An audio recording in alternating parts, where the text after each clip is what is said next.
Përshëndetje të nderuar miq, siç e theksova në vitën paraardhëse, një pjesë e ekonomistëve të rinj dhe relativisht të rinj hasin vështirësi në mbajtjen e kontabilitetit dhe nxjerrjen e bilancit, për vetë faktin sepse mënyra se si kërkohet sot kontabiliteti, duke hedhur dhënat sistem dhe një pjesë e mirë mjaftohen me aq, i krijon probleme dhe vështirësi në mbajtjen dhe nxjerrjen e bilancit.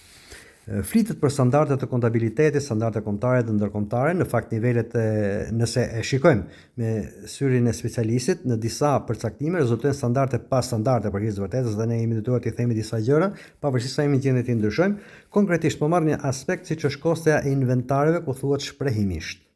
Kostoja e inventareve përfshin të gjitha shpenzimet e blerjes. Pra bëhet fjalë, ose quhet ndryshe, kosto e transformimit. Pra çmimit të blerjes i shtohen taksa doganore, taksa të tjera të importit, shpenzime transporti, shpenzime shërbimesh e tjera.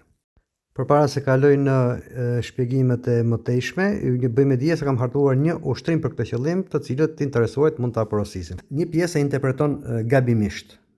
Pse e interpreton gabimisht? Sepse nëse ne blejmë një lëndë të parë, lëndë dimse apo malltra, nga furnitori deri tek ne ai nuk ndryshon nuk pëson asnjë lloj transformimi, përveç se transportimit, pra destinacionit. Që do të thotë në mënyrën trash, nëse tek një furnitor ne porosisim grur, dhe ne të bëhet hyrje misër. Duke shpresuar në aftësitë e personave që kanë shkruar këtë material, sigurisht që aty bëhet fjalë për mjetet kryesore që rikonstruktohen apo kryen remonte të ndryshme.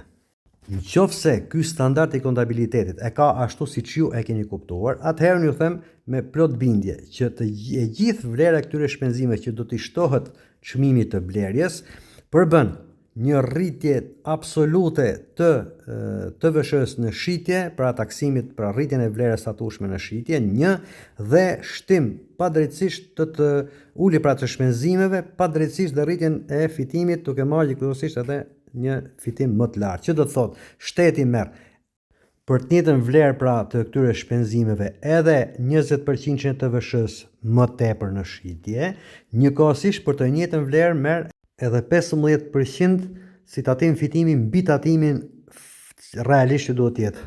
Pra taksohet 2 herë, që është mënyra më e papranueshme.